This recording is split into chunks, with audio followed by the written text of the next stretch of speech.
Olá, meu irmão, minha irmã, paz seja contigo, tudo bem? Nós estamos aqui então nesse momento para dar continuidade ao estudo das Epístolas Paulinas e hoje nós vamos tratar de um livro que é um livro fantástico, algo assim que pessoalmente promoveu muita edificação na minha vida cristã. É um livro que eu tenho lido, né? E tenho aprendido muito com as revelações de Deus através desse livro. Ok? Vamos trabalhar então hoje o livro de Romanos. Romanos é um livro assim fantástico. Eu até aconselho você a fazer uma leitura mais profunda dele, porque aqui nós temos apenas 25 minutos para compartilhar de maneira superficial alguns pontos que a gente quer refletir com você, mas o interessante é que você realmente debruce melhor sobre esse conteúdo que vai transformar a sua vida e a vida de todos aqueles que você pode levar a palavra, a revelação que está nesse livro. Amém? Vamos fazer uma oração aqui. Deus abençoe nesse momento, Pai. Fala conosco, que essa reflexão aqui promova edificação espiritual para as nossas vidas, em nome de Jesus. Então vamos trabalhar hoje o livro de Romanos, ok? E antes de entrar propriamente dito no conteúdo, eu gostaria de trazer alguns pontos que são muito importantes aqui, ok? Primeiro ponto, a carta aos Romanos é muito importante porque ela traz algumas revelações profundas, né, acerca do propósito de Deus sobre a humanidade. Antes de falar exatamente dos pontos, eu quero trazer aqui que a Epístola de Romanos, né, é o sexto livro do Novo Testamento, na verdade. Ela foi escrita por volta do ano 56 depois de Cristo e é considerado o Evangelho segundo Paulo, porque nesta carta escrita à igreja de Romanos, ok? O apóstolo Paulo traz uma boa nova ali. E nós vamos entender que boa nova é essa, né? Jesus Cristo veio e trouxe a boa nova do Evangelho, e Paulo vem em seguida, após a sua transformação, trazer uma boa nova também em complementação ao que Cristo nos colocou, ok? E essa boa nova é exatamente a justificação pela fé, ok? A salvação através da nossa fé em Cristo. É o que foi pregado por ele anteriormente, né? É uma das epístolas mais longas, das epístolas paulinas, das cartas, é a mais longa, correto? E quanto à questão de onde ela foi escrita, há uma controvérsia, né? Pode ter sido escrita na Grécia ou em Corinto, né? Devido às viagens missionárias de Paulo. Como aqui nós temos pouco tempo, nós vamos só deixar esses pontos, né? Mas, logicamente, você tem essa opção de estudar de maneira mais profunda. Ela foi transcrita por Tércio. Tércio era um escriba, né, que servia a Paulo. O escriba é uma pessoa que tem um alto conhecimento da escritura, da lei e tudo mais. Então, ela foi transcrita por esse homem que realmente revelou ali em letras o que o apóstolo Paulo queria dizer, ok? Então, vamos lá. Um ponto muito importante na Epístola de Romanos é o poder e o impacto que ela traz na vida das pessoas. Então, como eu disse inicialmente, a minha vida pessoalmente foi muito impactada por tudo que eu li em Romanos, que eu tenho estudado, um poder transformador violento que traz a Epístola de Romanos. E aqui eu quero citar apenas um nome, né? É um nome que hoje nós devemos a ele, a Reforma Protestante, Martim Lutero, ok? Ao ler a Epístola de Romanos, Martim Lutero foi altamente impactado também. Foi tão impactado que ele teve seus conceitos acerca das coisas de Deus mudado. E a partir daí, foi tão impactante que ele se converteu. Se converteu realmente a Cristo, né? A Bíblia, ao conteúdo real do que Deus tem revelado ao homem. E ele foi o precursor, então, da Reforma Protestante no século XVI, né?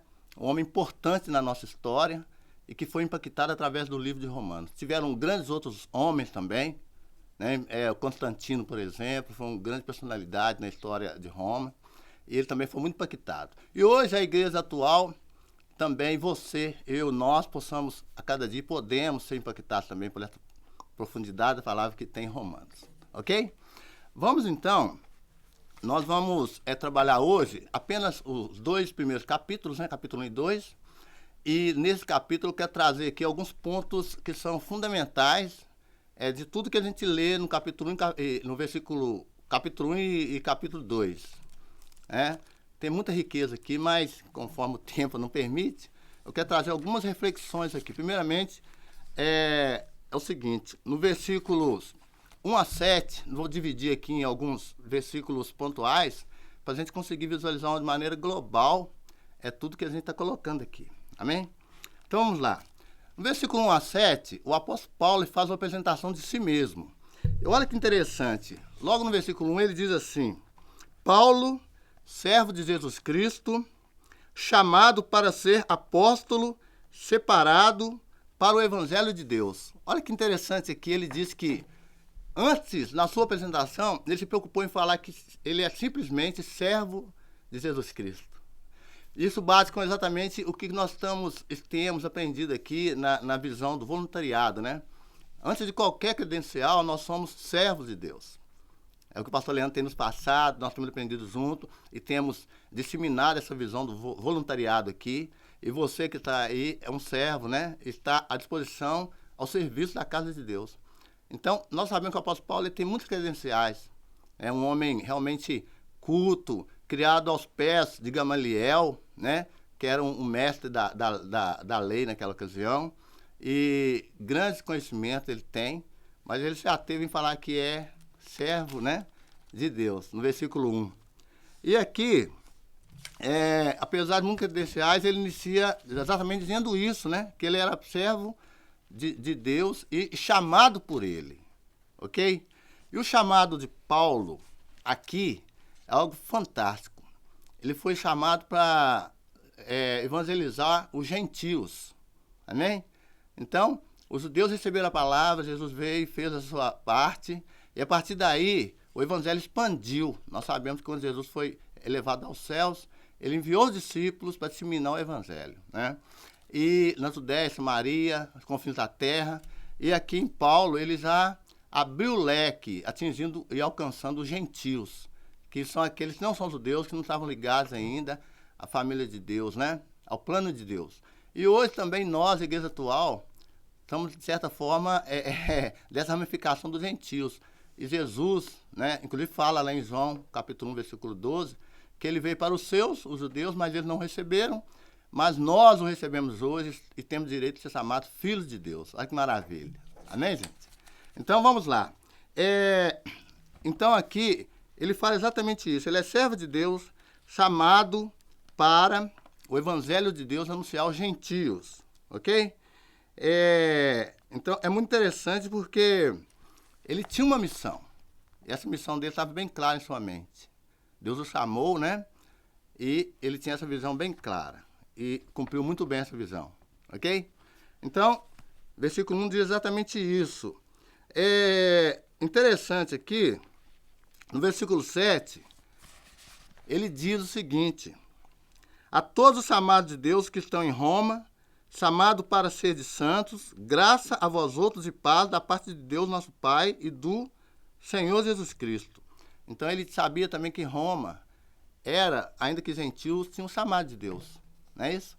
Então ele fez esse trabalho, se colocou à disposição de Deus como servo para evangelizar Roma também, né? Porque ali já existia uma igreja também.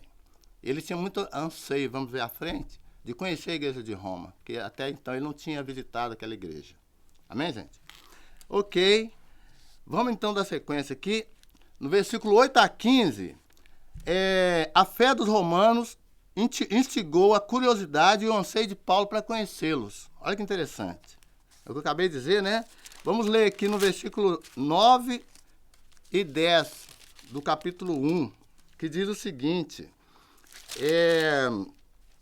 porque Deus, a quem sirvo em meu espírito, no evangelho do seu Filho, é a minha testemunha de que, como incessantemente eu faço menção de vós, em todas as minhas orações, suplicando que, em algum tempo, pela vontade de Deus, se me ofereça boa ocasião de visitar-vos. Então o apóstolo Paulo tinha muito desejo de conhecer a igreja de Roma, né? E até então eles tinham aqueles conceitos de salvação em Cristo, né? E estariam recebendo a partir de Paulo, de maneira muito firme, o conceito da salvação pela fé, né? Existia ondas, né, que circulavam de salvação pelas obras, as pessoas se salvam pelo que faz, mas aqui o apóstolo Paulo vem reforçar, complementar isso. As obras são importantes, sim, mas a fé é o principal, a justificação pela fé, ok? Então, vamos dar sequência aqui. No versículo 16, o apóstolo Paulo apresenta a justiça pela fé. E ele diz exatamente isso aqui. Pois não me envergonho do evangelho de Cristo, porque ele, o evangelho de Cristo, é o poder para a salvação de todo aquele que crê, primeiro do judeu e também do grego. E aqui, então, Paulo faz uma coisa fantástica, né? Que nós até ouvimos nas últimas mensagens aqui do nosso pastor, né? Que nós não podemos nos envergonhar do evangelho, ok? E o evangelho é o poder de Deus para a salvação de todo aquele que crê, tanto dos judeus quanto do grego, né? Tanto do povo de Deus quanto dos gentios que estão agora tendo a oportunidade de receber esse evangelho, né? E também alcançar essa graça gloriosa da salvação pela fé. Amém? É isso aí. Vamos prosseguir então aqui. Versículo 18. O Paulo agora denuncia uma coisa que era muito comum naquela época, né? A idolatria e a depravação dos gentios. Ele explica que essas atitudes dos gentios trariam sérias consequências de perdição.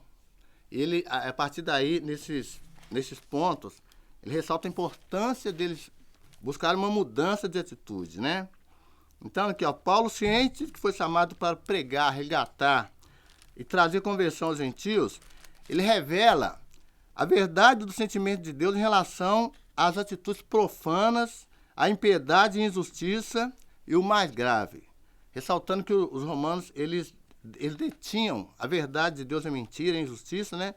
Cometiam loucuras, depravação, idolatria e abominação ao Senhor. Então, a gente lê aqui no versículo 18, olha que interessante. A ira de Deus se revela do céu contra toda impiedade e perversão dos homens que detêm a verdade pela injustiça. Porquanto o que de Deus se pode conhecer é manifesto entre eles, porque Deus lhes manifestou. Ou seja, todo aquele comportamento impuro, a gente sabe que Roma, tanto os imperadores quanto a sociedade romana, eles tinham comportamentos de muita prevaricação, né, depravação, um comportamento muito impuro diante de Deus, né, em termos de estilo de vida que eles levavam. Então, nesse versículo, o apóstolo Paulo está ressaltando sobre isso, né? No versículo 20, porque os atributos invisíveis de Deus, assim o seu eterno poder, como também a sua própria divindade, claramente se conhecem desde o princípio do mundo, sendo percebidos por meio das coisas que foram criadas. Tais homens são, por isso, indesculpáveis, né?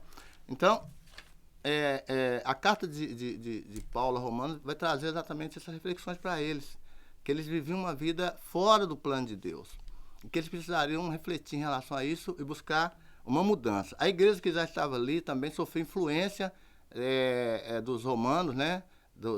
Da nação como um todo, e o apóstolo Paulo estava alertando a eles sobre a importância de se resguardarem também desses comportamentos e não sofrerem as influências do mundo, né? Roma naquela ocasião. Amém? Ok. Vamos dar sequência aqui. São muitos pontos, mas eu estou trazendo alguns versículos específicos para a gente refletir e trazer esse entendimento à nossa própria vida. Amém, gente? Então vamos lá, então, no versículo 24, Paulo expõe as consequências de terem escolhido por seus próprios caminhos e a inevitável e merecida punição pelos seus erros, né? Versículo 24, olha que coisa incrível que o apóstolo Paulo traz. Por isso Deus os entregou a tais homens a imundícia pelas concupiscências do seu próprio coração, para desonrarem entre si. Pois eles mudaram a verdade de Deus em mentira, adorando e servindo a criatura em lugar do Criador, o qual é bendito eternamente. Amém. Ou seja, o comportamento deles foi tão degradante que Deus, de certa forma, trouxe essa revelação a eles, né? E os entregou a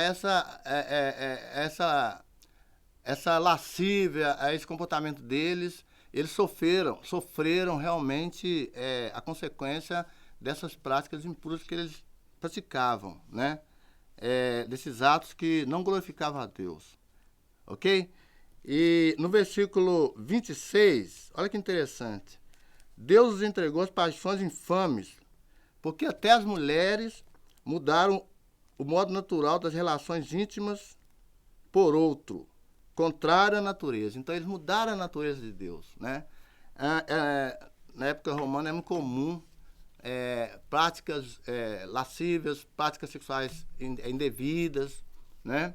E realmente são um comportamento que eles tinham que desagradava a Deus muito.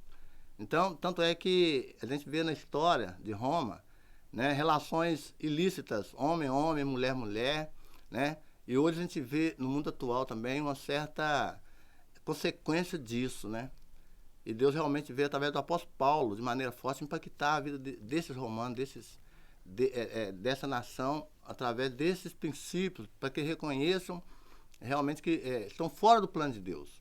E sendo gentios, né, precisariam também cegar, porque Deus dá oportunidade a todos de alcançar a salvação em Cristo. Amém? Então, na prática, o capítulo 1, em resumo, ele fala sobre toda a humanidade, né, que toda a humanidade está presa no pecado e precisa ser resgatada. Então, lendo todos esses pontos aqui, e os versículos do capítulo 1, em suma, ele traz exatamente isso. Toda a humanidade está presa e precisa ser resgatada. Então, é a questão da consciência do pecado e a conscientização de que precisa mudar, realmente mudar a rota para alcançar essa remissão, esse perdão, deixando os atos impuros, né? Deixando os pensamentos negativos, as práticas que não glorificam a Deus, para serem um povo transformado. E realmente o Evangelho, através de Paulo, alcançou os romanos. E muitos deles conheceram a Deus. Através do apóstolo Paulo, através da igreja que estava localizada em Roma, onde expandiu essa palavra, mesmo em meio às perseguições, né?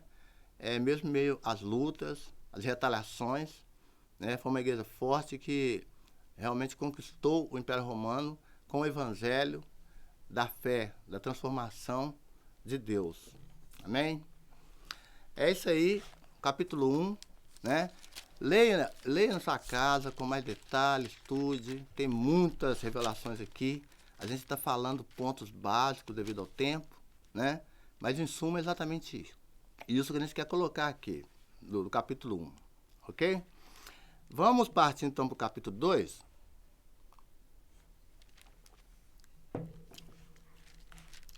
Capítulo 2, ele tem 29 versículos, ok? E da mesma forma vamos pontuar aqui alguns, de acordo com alguns subtítulos, né? Qual que é a mente ou a visão geral que ele traz para nós hoje, né? Capítulo 2, então, o apóstolo Paulo reforça a justiça de Deus, né?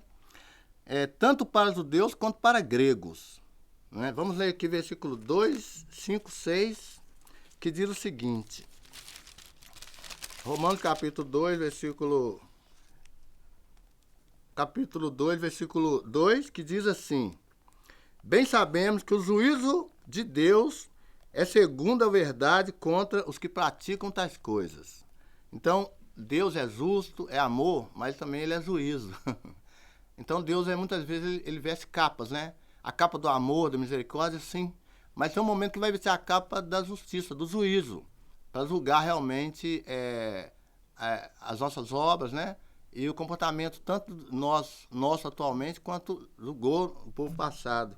No versículo 5, diz exatamente o seguinte: mas segundo a tua dureza e coração impenitente, acumulaste contra ti mesmo ira para o dia da ira e da revelação do juízo de Deus.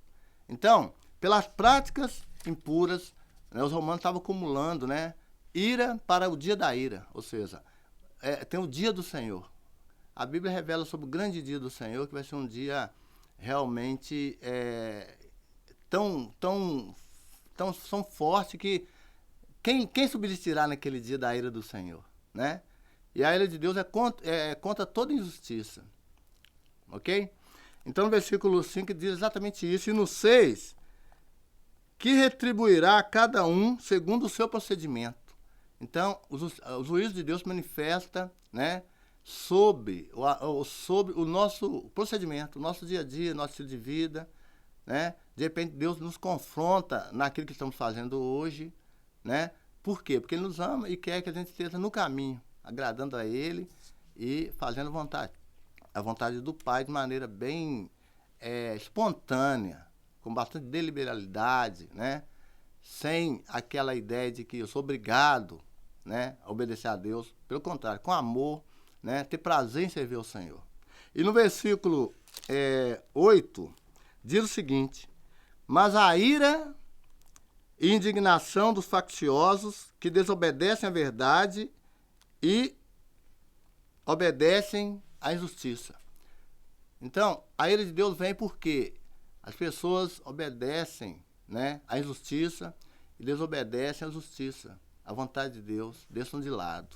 Não é isso? Então, atenção, né, o que o Romano está trazendo aqui no capítulo 2, né, que Deus é justo, Ele tem sim amor, né, misericórdia, sim, mas Ele também é justo, em algum momento Ele vai fazer justiça. E quem suportará o dia do Senhor, né? E quem suportará o dia da ira do Senhor, ok?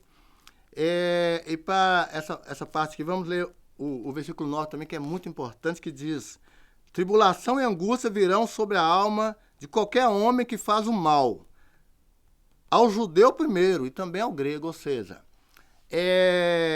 tribulação e angústia vem sobre todos aqueles que mudam a verdade de Deus e mentira, a justiça e a injustiça, né?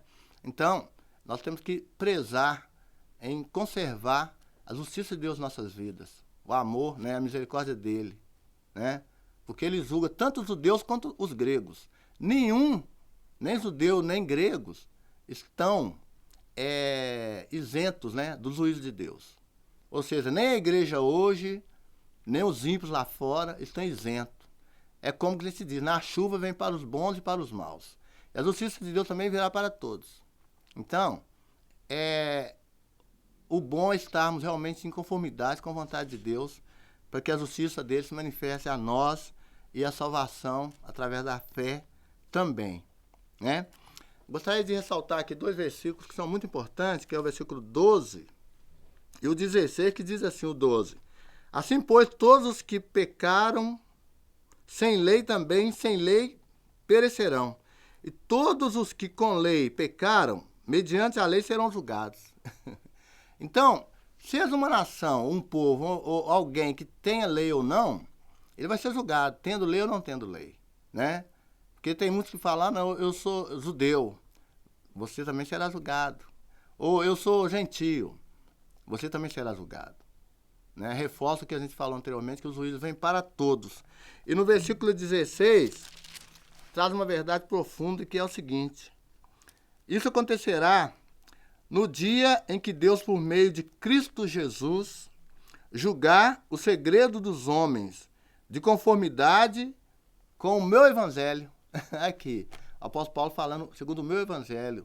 E nós falamos inicialmente, o livro de Romanos é o evangelho segundo Paulo. E realmente, essa boa nova da salvação pela fé. Ok? Então aqui, no versículo 16, Deus, por meio de Jesus Cristo, Ele julgará o segredo dos homens. Agora, que coisa interessante, né? Você está aí, Deus se conhece profundamente, né? E a palavra diz que ninguém conhece o homem senão o próprio espírito do homem. Ou seja, você sabe as suas fraquezas, né? Você sabe as suas limitações. Então, assim, é importante você se firmar em Deus, nós nos firmarmos, porque Deus, Ele vai julgar a nós dentro daquilo que a gente faz ou não, né? Dentro do proceder de justiça ou injustiça. Então, nesse versículo 16 é muito interessante o que ele fala. Tá. Amém? Vamos então avançar aqui, versículo 17 a 24. O apóstolo Paulo ele traz um alerta, dizendo o seguinte, que os judeus, gregos e a igreja atual precisam manter o senso de coerência. Isso aqui é muito bom a gente falar. Porque a vida cristã, ela requer de nós coerência. E exatamente isso que vai dizer aqui. Versículos vai dizer o seguinte aqui, eu vou ler, deixa eu achar aqui. Tá, versículo 17, olha que coisa interessante. Os judeus não são indesculpáveis, nem os gregos, e nem hoje nós, a igreja atual, né?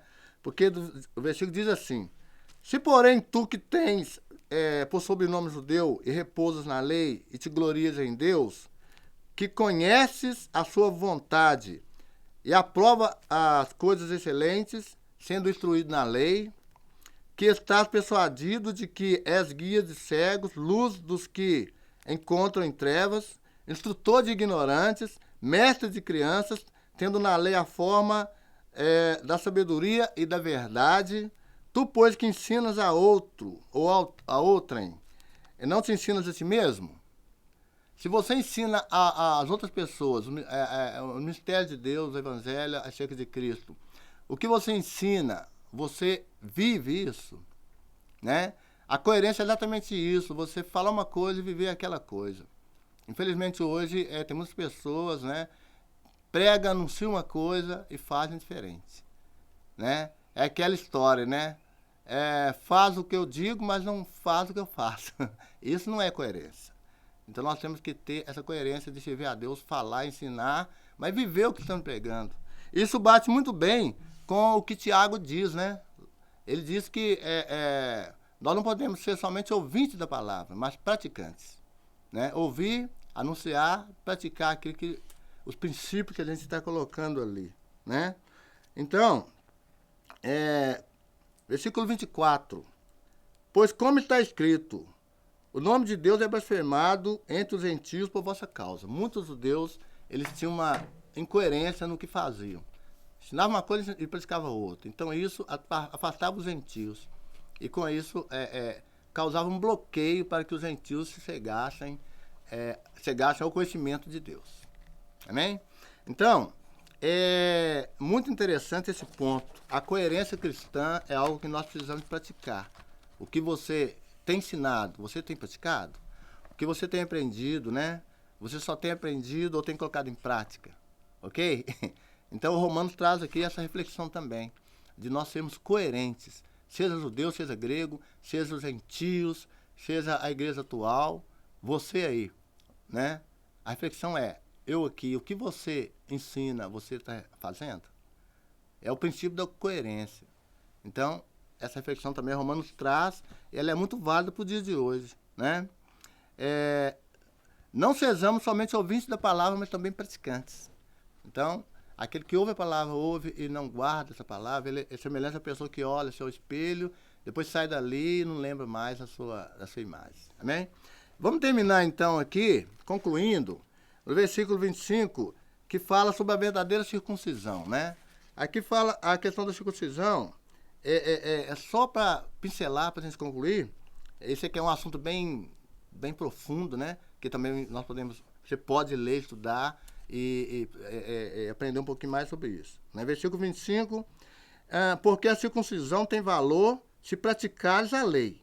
Se és, porém, transgressor da lei, a tua circuncisão já se tornou incircuncisão. Ou seja, o povo é circuncidado, era um sinal que eles tinham, os homens, né? É um assunto mais detalhado, mas não adianta ser circuncidado no corpo e o coração está longe de Deus.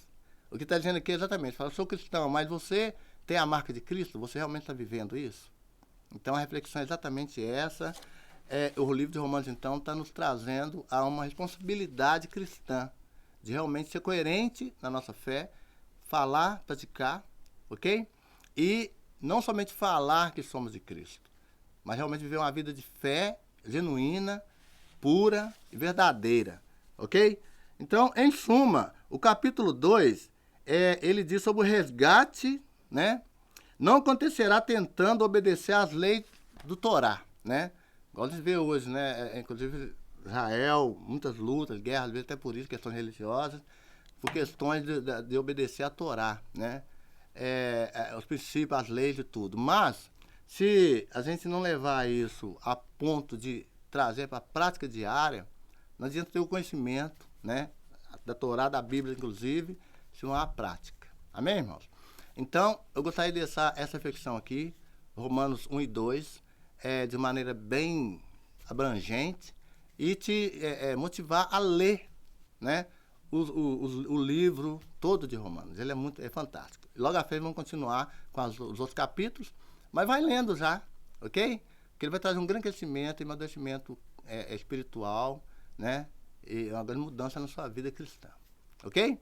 Então, está aí, assista aí, volte, veja novamente, reflita, né? Assimile esse conteúdo e cresça.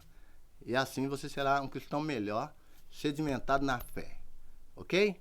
O livro de Romanos vai trazer um impacto violento na sua vida de mudança, assim como trouxe na vida de Lutero, né, de Agostinho e várias personalidades do tempo antigo e que hoje culminou na reforma e no alcance do Evangelho no mundo de hoje. Amém?